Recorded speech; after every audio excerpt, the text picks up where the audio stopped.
We received several requests to place this item on the agenda. And before we proceed, I'd like to establish the protocol. As stated before, this is an opportunity for the public to speak, up to 3 minutes each, and is available to all who wish to speak tonight. To ensure that as many of those present as possible may express their views, time may not be donated to another speaker.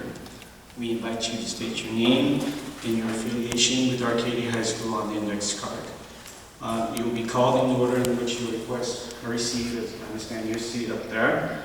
While some may not agree with the district's decision, we encourage opinions of any nature to be stated in a courteous and respectful manner. Further, comments will not be received at the time the board takes up the matter. So, if you wish to comment, please do so at this time. Any change to the decision about the Arcadia High School cross-country head coaching assignment would be made before the beginning of the school year. With that, I'd like to call our first speaker, Mr. Gary Yamada.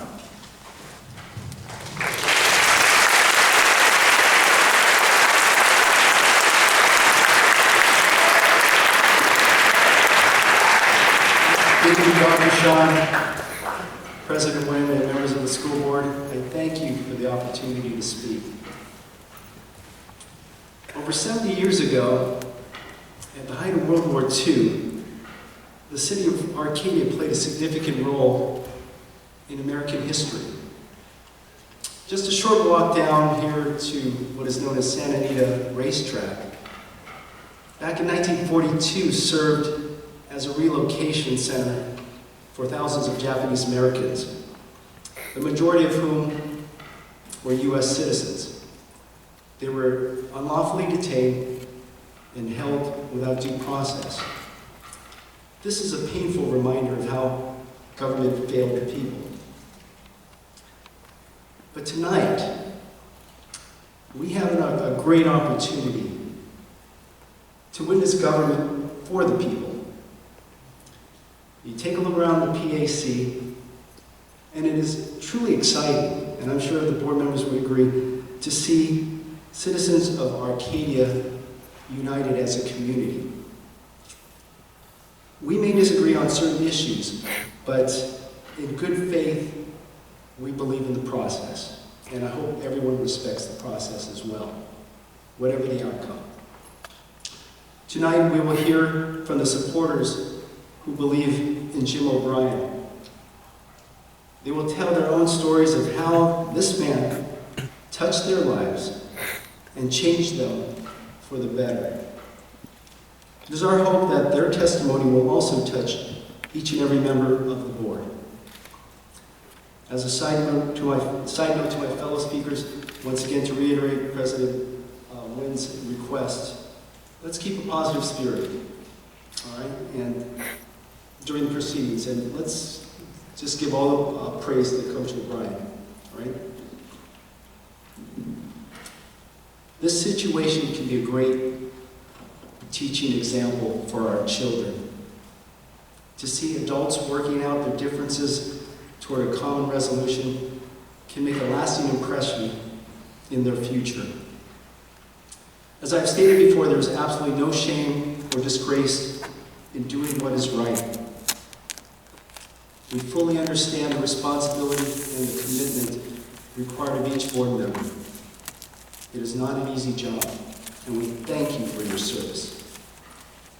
All that we ask is that you employ wisdom, courage, and a little common sense for the greater good of our community.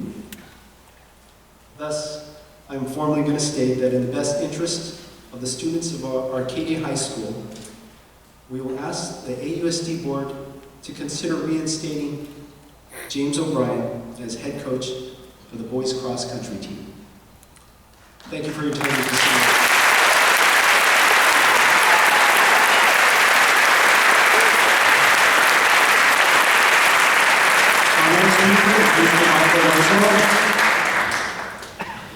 Thank you to the board for your service to the young people of Arcadia. Regardless of how we feel about the removal of Coach O'Brien, I think we can all agree that the conduct of the students has been excellent.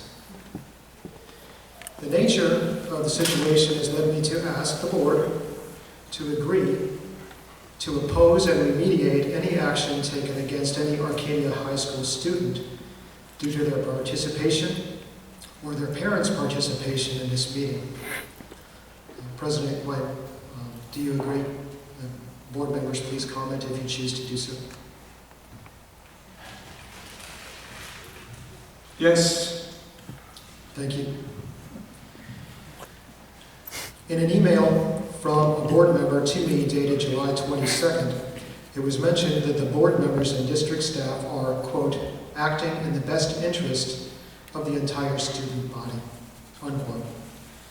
Superintendent Sean has made similar statements. That implies that a thorough assessment of the positive and negative effects of Coach O'Brien's removal was conducted, and that you consider the positive to outweigh the negative. Many of us do not see how that can be. Please provide the following pieces of information as soon as possible so that we might better understand. 1, the documented decision-making process for decisions of this nature. 2, the decision-making process as applied in this instance, including the timeline and why those most directly affected by the decision were excluded from the process. 3, what specific benefit the decision is expected to provide to the student body as a whole. 4, what specific benefit the decision is expected to provide to individual cross-country students. 5, what specific benefit the decision is expected to provide to individual non-cross-country students. Mr. Eng, in his opening remarks, said in part, right actions in the future are the best apology. I urge the board to take the right action by reinstating Coach O'Brien. Thank you.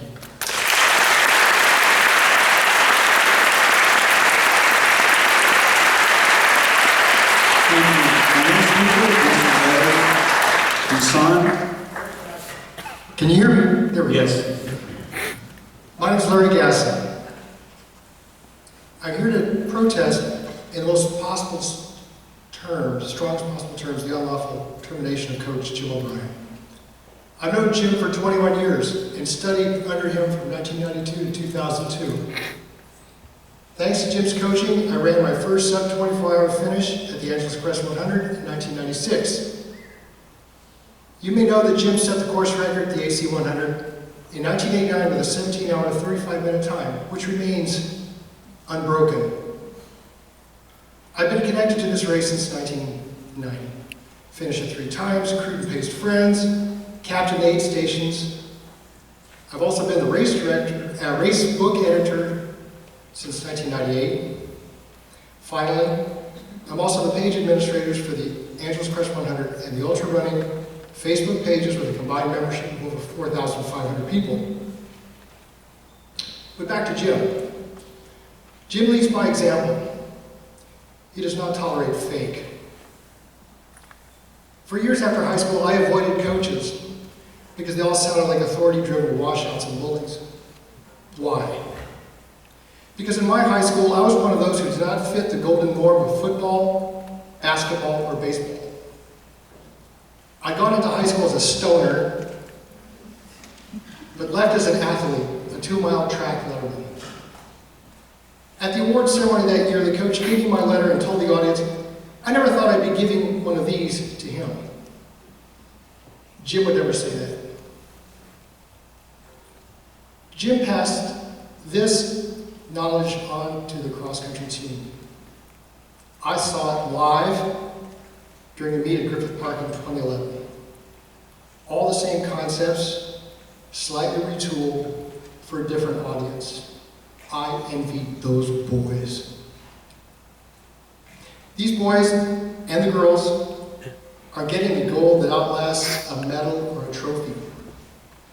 They're getting what I got as an adult, the knowledge that they can accomplish far more than they ever thought they can do. And that is why I'm here to support James O'Brien tonight. Thank you.